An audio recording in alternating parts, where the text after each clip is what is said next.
Ministère Bethesda. Ministère Bethesda. Ministère Bethesda. Bien-aimé, on peut être un commerçant et avoir le meilleur produit sur le marché et avoir un produit qui est très rare, que les gens recherchent. Mais en tant que commerçant, si vous avez une mauvaise attitude, si vous vous comportez mal avec les clients, si vous ne respectez pas les clients bien-aimés de le Seigneur, les gens ne viendront pas acheter ce que vous avez. Alléluia. Les gens sont dans la plupart des cas attirés par le comportement du commerçant. Parce que le premier produit qui est vendu lorsqu'on est un homme d'affaires, c'est notre attitude. Alléluia. L'attitude que tu as envers les clients. Lorsque tu te comportes bien avec les clients. Lorsque tu souris avec les clients. Qu'est-ce qui se passe? Le client est satisfait. Parce que le client, lorsqu'il vient chez toi, il amène de l'argent. Et si tu ne le respectes pas, si tu ne te comportes pas d'une manière digne d'être commerçant, si tu ne te comportes pas d'une bonne manière devant le client, je crois qu'il n'aura pas cette volonté de pouvoir dépenser son argent dans ton commerce. Alléluia. Et la seule manière d'attirer un client, c'est d'avoir un bon comportement, de saluer le client, de remercier le client d'avoir fait confiance à sa boutique, de venir dépenser son argent dans ta boutique. Et lorsque ce client est satisfait, il va appeler d'autres clients. Comme il est dit dans le système de management, lorsque un client est satisfait, il va appeler d'autres clients. Parce que derrière un client qui est satisfait, il y a d'autres potentiels clients qui viendront acheter. Et lorsque tu as affiché un bon comportement, tu es bien comporté devant un client et qu'il a été satisfait de ton service, vous allez voir que d'autres clients vont être recommandés par ce client-là. Il ira dire à d'autres clients, ah, j'étais dans la boutique de tel frère, ah, vraiment le gars est gentil. Quand il arrive, il m'a offert le café et on a bien causé, on a négocié le prix.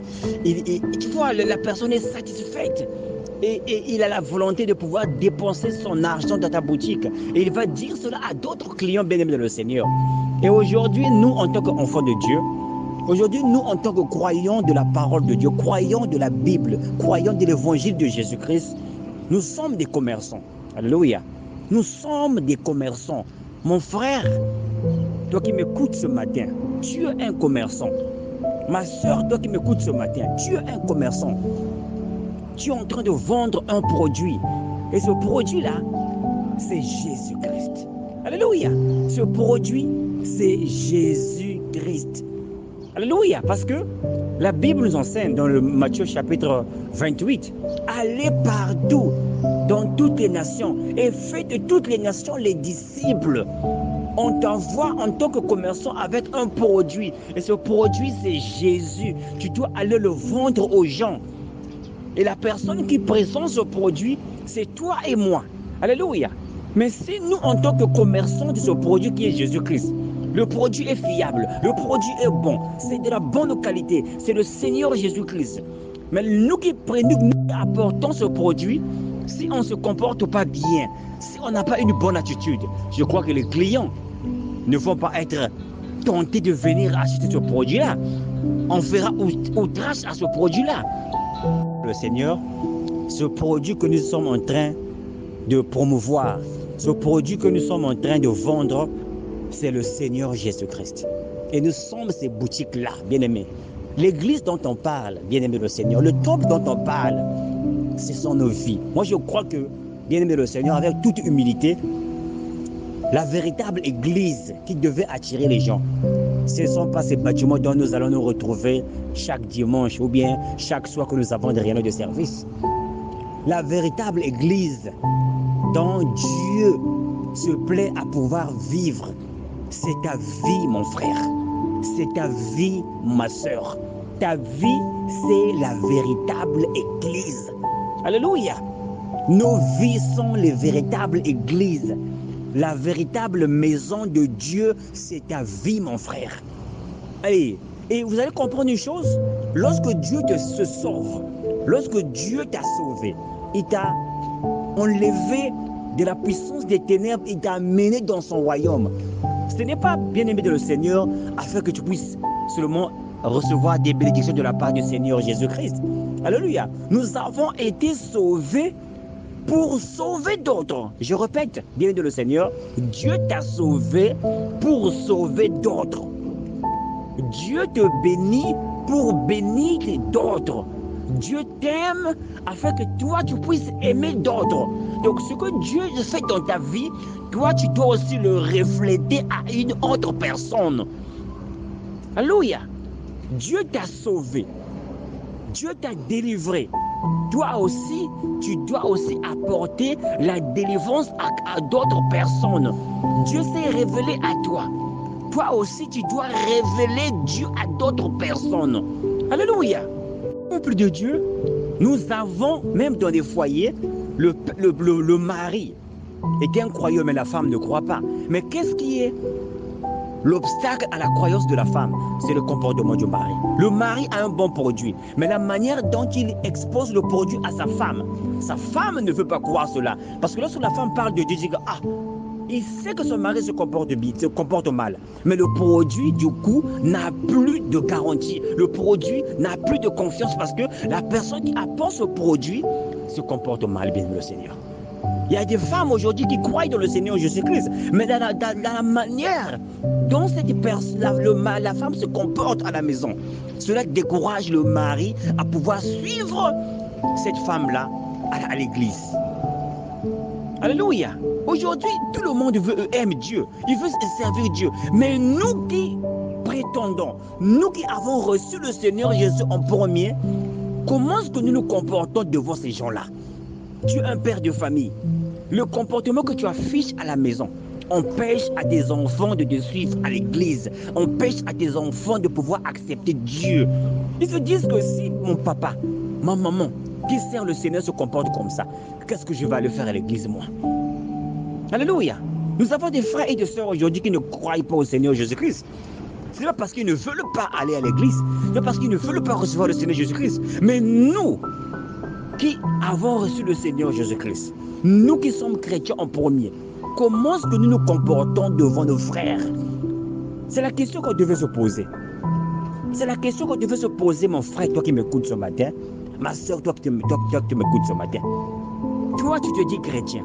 Tu portes la Bible, tu te dis le croyant de la famille, tu te dis le croyant du quartier, tu te dis le croyant de la compagnie dans laquelle tu travailles. Mais comment est-ce que tu te comportes, bien-aimé de le Seigneur? Bien que tu as le meilleur produit, bien que tu as été commissionné par Dieu à pouvoir apporter ce produit aux gens, mais la manière dont tu te comportes devant ces gens-là les empêche à recevoir ce produit. Du coup, nous avons des gens qui ne veulent pas croire en Dieu. Pourquoi? C'est à cause de nos comportements, bien-aimés Seigneur. Nous sommes la véritable Église. Nous devons faire attention. Nous devenons une pierre d'achoppement. Nous devenons une pierre d'achoppement, je ne sais pas si c'est le mot, pour des gens qui sont au dehors. C'est la manière dont nous nous comportons devant nos frères. C'est la manière dont nous nous comportons devant des sœurs. Et si cette personne meurt dans l'ignorance, si cette personne meurt sans avoir accepté le Seigneur Jésus-Christ en tant que Sauveur et Seigneur, c'est à cause de notre faute. Et ce que l'apôtre Paul explique ici, dans Colossiens chapitre 4 à partir du verset 5, il dit « Conduisez-vous avec sagesse envers ceux du dehors. » Nous avons ceux qui sont à l'intérieur, c'est-à-dire ceux qui sont en Christ, et ceux qui sont du dehors, les gens qui n'ont pas encore reçu le Seigneur Jésus-Christ. S'ils sont du dehors, ça ne veut pas dire qu'ils doivent toujours rester du dehors. Non, non, non, non, non. Dieu aussi leur donnera l'opportunité de rentrer en Christ. Parce que lorsque nous lisons dans Galates chapitre 6, où l'apôtre Paul explique, il dit que faites du bien à tous, du dehors, surtout ceux de la foi. Ça veut dire qu'il y a des gens qui sont avec toi de la foi, qui sont en Christ, qui sont dedans, et ceux qui sont dehors. Et nous avons cette responsabilité à pouvoir influencer par notre comportement les gens qui sont encore à l'extérieur. Je répète, si les gens sont encore à l'extérieur de Christ, ça ne veut pas dire que nous qui sommes perdus. Ça ne veut pas dire que le Seigneur ne les aime pas. Mais nous avons reçu la responsabilité de pouvoir influencer ces gens, de les amener à croire au Seigneur Jésus-Christ. Et le Seigneur se sert de nous. C'est la raison pour laquelle l'apôtre Paul dit de conduisez-vous avec sagesse, ayant de la sagesse envers des gens, envers nos parents qui n'ont pas encore reçu le Seigneur Jésus-Christ, envers nos enfants, envers nos sœurs, envers nos frères qui n'ont pas encore reçu le Seigneur Jésus-Christ. Parce que si nous nous comportons bien devant eux, ils seront attirés à pouvoir venir vers ce Dieu-là. Mais nous avons un mauvais comportement. Nous avons un mauvais comportement envers ce Dieu-là. Il n'aura pas cette envie de croire en Dieu parce que nous qui avons Jésus, regardez comment nous nous comportons. On ne les motive même pas à venir vers le Seigneur Jésus-Christ. Et cela est de notre faute. Alléluia. Il y a une situation qui se passe à la maison. Tu sais que tu adores. Excusez-moi. Il y a une situation qui se passe entre toi qui est à l'intérieur et un autre frère, ou une sœur, ou ton père, ou ta mère, ou tes enfants. Peu importe la personne qui n'est pas encore en Christ, c'est-à-dire une personne du dehors, il y a une situation qui se passe. Mais toi, tu sais que tu as raison. Mais tu sais, à cause de cette âme-là, tu es obligé de perdre ton droit parce que tu veux gagner cette âme-là au Seigneur Jésus-Christ. Ayons de la sagesse dans nos relations envers les gens qui sont à l'extérieur. C'est à cause de leur âme. Dieu aussi veut leur donner une chance de le recevoir. Mais si chaque fois nous nous comportons comme eux, nous faisons les choses comme eux le font, qu'est-ce qu'ils disent? Même celui-là qui va à l'église se comporte comme ça.